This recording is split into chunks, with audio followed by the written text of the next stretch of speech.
तो मेरे दोस्तों, a night of the seven kingdom show का पहला सीजन बड़े ही दुख की बात है कि अपने आखिरी एपिसोड तक आ चुका है। मैं समझ सकता हूँ कि मेकर्स को इस सीजन को इतना छोटा क्यों रखना पड़ा, लेकिन बुरा लग रहा है कि हमें इतनी जल्दी इस मजेदार और बेहतरीन सफर को यही रोकना पड़ रहा है। अच्छी बात यह है कि हाउस ऑफ द ड्रैगन का तीसरा सीजन इन गर्मियों तक आ जाएगा। आज की इस वीडियो में मैं आपको बताऊंगा कि एशफोर्ड मीडो से निकलने के बाद आखिर क्या होता है। सर डंकन अब आजाद हैं, एगॉन उनका शागिर्द है, तो अब वो दोनों कहाँ जाएंगे? जैसा कि हम सब जानते हैं, उस खतरनाक ट्रायल ऑफ 7 वाली लड़ाई में डंकन को बहुत चोटें आई थी और उन्हें ठीक होने में काफी वक्त लगेगा। भले ही उन्होंने अपनी आजादी पाली हो, लेकिन इसके लिए उन्हें अपने दोस्तों की जान की कीमत चुकानी पड़ी। असल में ये पूरा एपिसोड उस महान योद्धा की मौत के बारे में है जिसे हमने खो दिया है। सर डंकन इस बात से बहुत दुखी हैं कि हाउस टारगेरियन के राजकुमार बेलोर ने एक मामूली नाइट के लिए अपनी जान दे दी, जो कभी सड़कों पर अनाथ घूमता था। वो लोग उनका अंतिम संस्कार एशफोर्ड मीडो में ही करने वाले हैं। बाकी बड़े परिवार भले ही अपने मरे हुए लोगों को जमीन में दफनाते हों या समंदर में बहा देते हों, लेकिन टारगेरियन परिवार ड्रैगन का खून है, इसलिए उनका अंतिम संस्कार आग से ही किया जाता है। टारगेरियन परिवार का जवान राजकुमार अपने पिता की लाश के पास खड़ा था। वो बिल्कुल अपने पिता जैसा ही दिखता था। जब सर डंकन अपना दुख जताने के लिए वहां रुके, वलार कहता है कि भगवान उन्हें क्यों मारेंगे और तुम्हें क्यों जिंदा छोड़ देंगे। फिर वो सर डंकन से कहता है, यहाँ से चले जाओ सर डंकन, बस चले जाओ। डंक खामोशी से लंगड़ाते हुए दूर नदी के पास एक पेड़ के नीचे जाकर आराम करने लगता है। वलार की बात का उसके पास कोई जवाब नहीं था। उसे खुद भी नहीं समझ आ रहा था कि वो क्या करे। उसके घाव अब भर रहे थे। वो बस अपने पैरों को देखने लगा। तभी वहाँ लियोनेल अपने साथ एक हकीम को भी लाता है, जो सर डंकन के घाव को देखता है। हकीम साफ साफ कहता है कि इनके घाव मेरे इलाज से बाहर हैं। इस पर लियोनेल हकीम को वहाँ से जाने को कहता है और फिर वह सर डंकन को अपने साथ चलने को कहता है। लियोनेल कहता है, मैंने अपनी जान पर खेलकर तुम्हारा साथ दिया, अब तुम भी मेरा साथ दो। इस पर सर डंकन कहता है कि वह बस इन सब से दूर जाना चाहता है और डंक अपने टेंट की तरफ चल देता है। तभी कुछ गार्ड उसके टेंट के पास आए और डंकन से कहते हैं कि हमारे राजा मेकार आपसे मिलना चाहते हैं। सर डंकन गार्ड के साथ महल चला जाता है। महल पहुंचकर मेकार ने इशारा किया, जिसके बाद सारे गार्ड वहां से चले गए। फिर मेकार ने डंक से कहा, मैंने एरियन को लिस शहर भेज दिया है। बाहर के शहरों में कुछ साल बिताने के बाद शायद उसमें कुछ सुधार आ जाए।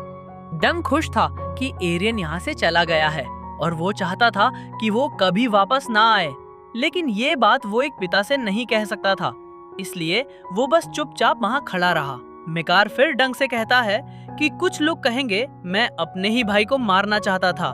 भगवान जानते हैं कि ये झूठ है, लेकिन मरते दम तक मुझे ये ताने सुनने पड़ेंगे और मुझे पूरा यकीन है कि मेरी ही गदा से उसके सिर पर वो गहरी चोट लगी थी। उस लड़ाई में मेरे सामने सिर्फ 3 किंग्सगार्ड थे और वो लोग अपने बचाव के अलावा मुझ पर हमला नहीं कर सकते थे, इसलिए मुझे पता है कि ये मेरी गलती थी। लेकिन मुझे वो पल याद नहीं है जब मैंने उसके सिर पर हमला किया था। क्या ये भगवान की दया है या कोई श्राप? मेकार जिस तरह डंक को देख रहा था, लग रहा था कि वो उससे कोई जवाब चाहता है, पर डंक भी खामोश था। वैसे तो डंक को मेकार से नफरत करनी चाहिए थी, लेकिन डंक मेकार से कहता है, मेरे मालिक महाराज बेलोर मेरी वजह से मरे हैं, इसलिए गलती मेरी भी उतनी है जितनी आपकी। मेकार ने कहा, तुम्हें भी लोगों के ताने सुनने पड़ेंगे। मैं भी अब बूढ़ा हो चुका हूँ, तो वलार अपने पिता की जगह गद्दी पर बैठेगा। जब भी कोई लड़ाई हारी जाएगी तो लोग कहेंगे कि बेलोर होता तो ऐसा नहीं होने देता, लेकिन उस मामूली नाइट ने उसे मार डाला। मेकार ने कुछ पल सोचा और कहा, लगता है मेरा सबसे छोटा बेटा तुम्हें पसंद करने लगा है। अब उसके सीखने की उम्र हो गई है, लेकिन वो कहता है कि वो तुम्हारे सिवा किसी और को गुरु नहीं बनाएगा। तुम तो जानते हो कि वो एक जिद्दी लड़का है। क्या तुम उसे अपने साथ रखोगे सर डंकन? डंक कहता है, वो एक अच्छा लड़का है, लेकिन महाराज मैं सिर्फ एक मामूली नाइट हूँ। मेकार ने कहा, महल में तुम्हारे रहने की व्यवस्था कर सकता हूँ। अगर तुम चाहो तो वहाँ तुम्हारे रहने की भी जगह है। मैं तुम्हें अपने घर का एक खास सिपाही बना लूंगा। तुम मेरे लिए वफादार रहने की कसम खाओगे और एगॉन वहाँ तुम्हारे साथ काम सीख सकता है। और जब तुम उसे सिखाओगे तो मेरे खास ट्रेनर तुम्हें भी पूरी ट्रेनिंग दे देंगे। तुम्हारे सर अरलान ने तुम्हें जो भी सिखाया वो अच्छा था, लेकिन तुम्हें अभी भी बहुत कुछ सीखना बाकी है, डंक ने कहा। कुछ दिन पहले अगर ये बात होती तो वो तुरंत हाँ कर देता। वो यही तो चाहता था। लेकिन अब नहीं। मैं आपके बेटे को अपना शागिर्द बनाकर ले जाऊंगा महाराज, लेकिन समर हॉल महल में नहीं, कम से कम 1 या 2 साल तक नहीं। उसने पहले ही बहुत महल देख लिए हैं। वो भी मेरी तरह एक योद्धा की जिंदगी जिएगा, लेकिन बंजारा बनकर। इतना कहकर सर डंकन वहां से चला जाता है। अगली सुबह सूरज निकलते ही एग उसके पास आ गया। अजीब बात थी कि उसने जो कपड़े पहने थे वो डंक के कपड़ों जितने ही पुराने थे। मेरे पिता ने कहा है कि मुझे आपके साथ काम करना है, सर डंकन हल्की मुस्कुराहट के साथ कहता है। ठीक है, तो तुम घोड़ों पर काठी बांधने से शुरुआत कर सकते हो। वो लाल घोड़ा अब तुम्हारा है, तो उसका अच्छे से ध्यान रखना। जब तक मैं ना कहूँ मुझे तुम मेरे घोड़े पर मत दिखना। एग ने पूछा, सर हम कहाँ जा रहे हैं? सर डंकन ने एक पल के लिए सोचा। मैं कभी लाल पहाड़ों की तरफ नहीं गया, क्या तुम डॉन घूमना चाहोगे? ये सुनकर एगॉन मुस्कुराया और बोला, मैंने सुना है वहाँ अच्छे कठपुतली के खेल दिखाए जाते हैं। इसका मतलब था कि वो अपनी पुरानी दोस्त टैंसेल टू टॉल को खोजने जा सकते हैं। तो दोस्तों, डंक और एग शो का पहला सीजन इसी तरह खत्म होता है।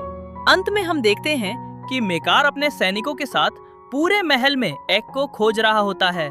यानी एग महाराज की आज्ञा के बिना ही सर डंकन के साथ चला गया।